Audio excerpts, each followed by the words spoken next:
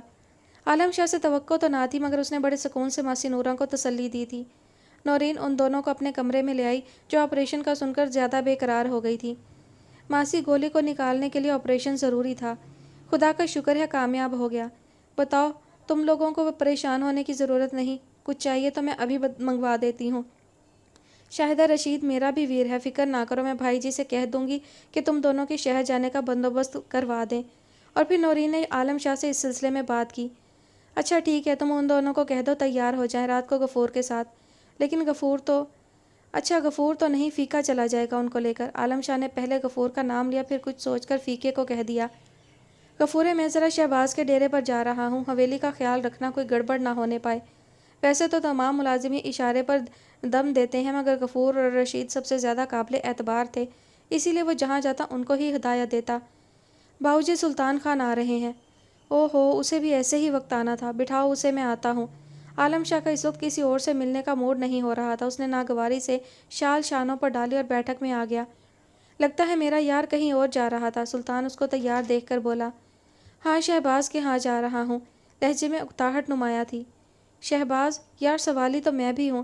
سلطان خان کو عالم شاہ کی بات پر غصہ تو آیا تھا مگر پی گیا، اور عالم شاہ کو بھی اس کی بات نہیں بھائی تھی، دل تو چاہا کہ کھرا سا جواب دے کر ابھی طبیعت صاف کر دے، مگر تحمل سے کام لینا ہی پڑا۔ دیکھو یار، میں نے بہن کی شادی کرنی ہے اور اس کے لیے حق مہر میں جو لکھوانا ہے تمہیں اس کی خبر ہے؟ عالم شاہ نے تیکھی نظروں سے سلطان خان کو دیکھا۔ یہ لو، دیکھ کر تسلی کر لو۔ سلطان خان کو دیکھا۔ کیا ہے یہ؟ عالم شاہ نیلے رنگ کی کور والی فائل کو دیکھ رہا تھا۔ حق مہر کی ادائیگی کا ثبوت، کھول کر دیکھو، سب کچھ تمہاری بہن کے نام کرنے کو تیار ہوں۔ ابھی ہاں کر دو، میں ابھی ہر شے کا مالک بنائے دیتا ہوں اسے۔ کیا کہا سلطان خان؟ عالم شاہ گنگ سا ہو گیا، چند ثانیے تو اس کی سمجھ میں نہیں آیا کہ کیا بات کرے۔ سلطان خان نے اس کو لاجواب کر دیا تھا، اس کو سلطان خان سے ایسی حماقت کی قطعی امید نہیں تھی، اور نہ ہی اتنا حوصلہ کسی کا ہو سکتا ہے کہ سب کچھ لڑکی کے نام کر دے، اسی لیے اس نے یہ شرط رکھی تھی۔ کیا خبر تھی اس کو کہ سلطان خان اس حد تک گزر جائے گا کہ اس کو بات بنانا مشکل ہوگا۔ عالم شاہ کیا بات ہے حیران ہونے کی؟ تمہاری تو یہی شرط تھی نا کہ جو بھی اپنی تمام جاگیر مہر میں تمہاری بہن کے نام کر دے گا تم اس کی شادی اسی سے کرو گے۔ سلطان خان کی آواز پر عالم شاہ سوچو کہ جنگل سے باہر نکل آیا۔ اب وہ سلطان کو یہ کیسے بتاتا کہ یہ تو شہباز احمد کو دھمکانے کے لیے تھی، ورنہ تو وہ کچھ اور ہی چاہتا تھا۔ تاہم اب سلطان کو کوئی جواب بھی دینا تھا۔ وہ فائل میز پر رکھ کر کھڑا ہو گیا۔ سلطان، نہ تو میں حیران ہوں اور نہ ہی پریشان، ابھی میں جواب نہیں دے سکتا۔ عالم شاہ، شہباز تمہاری شرط پوری نہیں کر سکتا، اس کی بہن پڑھی لکھی ہے، وہ ہرگز بھی اپنی جاگیر اس کے حوالے نہیں کر سکتی، اور پھر شہباز 4 بچوں کا باپ ہے، وہ 10 بچوں کا باپ بھی ہو تب بھی فرق نہیں پڑتا، بس وہ میری شرط پوری کر دے تو پھر دیکھنا میں کیا مزہ چکھاتا ہوں۔ آخر وہ اپنے آپ کو سمجھتی کیا ہے؟ صوفے کی پشت پر عالم شاہ کی گرفت مضبوط ہو گئی تھی۔ میں چلتا ہوں شہباز، اگر تمہاری شرط پوری نہ کر سکا تو یہ فائل لیتے جاؤ سلطان خان۔ عالم شاہ نے آگے بڑھ کر وہ فائل سلطان کے ہاتھ میں تھما دی اور مانی خیز نگاہوں سے اس کو دیکھتا باہر نکل گیا، اور شاہ عالم بھی شال کا پلو شانے پر ڈال کر شہباز کے ڈیرے کی جانب چلا گیا۔ شہباز اسے دیکھ کر حیرت زدہ رہ گیا۔ عالم شاہ، تم آؤ یار، بڑے دنوں بعد چکر لگایا۔ وہ اس کی پذیرائی کو آگے بڑھا۔ آنا ہی پڑا یار، یاری نبھانا کوئی آسان بات نہیں۔ عالم شاہ شہباز سے بغل گیر ہو گیا۔ مہربانی یار، میں تو بس بچوں میں گھر کر رہ گیا ہوں، چھوٹا بہت بیمار ہے۔ اچھا، تو یہاں بچوں کی آیا گیری ہو رہی ہے اور میں وہاں منتظر ہوں؟ یار مرد کی کوئی زبان بھی ہوتی ہے۔ عالم شاہ کو یہ سن کر غصہ آ گیا تھا، وہ تو کچھ اور ہی سمجھا تھا کہ شہباز بہن کو راضی کر رہے ہوں گے، اس لیے خاص چبھتے ہوئے لہجے میں بولا، میں زبان سے پھرا تو نہیں یار؟ پھرے نہیں، مگر میں بھی مزید انتظار نہیں کر سکتا، تم جانتے ہو کہ میں اتنے لوگوں میں تمہیں اہمیت دے رہا ہوں کہ مجھے تم پر اعتبار ہے، اور ناراض کیوں ہوتے ہو یار؟ تمہارا یہ یار تمہارے اعتماد کو کبھی ٹھیس نہیں پہنچائے گا۔ تمہارے آنے سے پہلے میں شہر جانے کا سوچ رہا تھا، آخری بار حمیرہ سے بات کروں گا، بعد میں اپنی سناؤں گا۔ شہر جا کر اپنا وقت برباد کرنے سے کچھ حاصل نہیں دوست، میں نے اس کا حل سوچ لیا ہے، اگر اس سے متفق ہو تو۔ اور پھر عالم شاہ نے وہ حل بھی بتا دیا۔ نہیں عالم، ڈر لگتا ہے یار، شہباز گھبرا سے گئے۔ یہی وہ راستہ ہے جس سے تمہاری بہن کو گھیرا جا سکتا ہے، ورنہ تو جعلی کاموں میں خطرہ ہی ہے۔ بہن پڑھی لکھی ہے، وہ مقدمہ بھی کر سکتی ہے، اور میں ایسا نہیں چاہتا۔ تم ہاں کر دو، باقی کا سارا کام دیکھ لیں گے، آج بھی نہیں آئے گی۔ عالم شاہ دانت پیس پیس کر جانے اپنے کس جذبے کی تسکین کے لیے یہ سب کہہ رہا تھا۔ ٹھیک ہے عالم شاہ، لیکن احتیاط لازم ہے کہیں۔ تم فکر ہی نہ کرو شہباز، دیکھنا دعائیں دو گے مجھے، بس اب تم میرا کام دیکھنا، کیا یاد کرو گے کس عقل مند سے واسطہ پڑا تھا۔ عالم شاہ تو مشورہ دے کر چلا گیا تھا اور شہباز سوچ میں پڑ گئے تھے کہ عالم شاہ جو کہہ کر گیا ہے وہ کر بھی گزرے گا، اور پھر اب اس بات کے سوا چارہ بھی تو نہیں رہ گیا۔ اچھا ہے، حمیرہ کو اس کی ضد کی سزا ملنی ہی چاہیے، میں بھی تو دیکھوں کب تک ضد کا راگ الاپے گی۔ پھر شہباز یہی سوچ کر مطمئن ہو گئے۔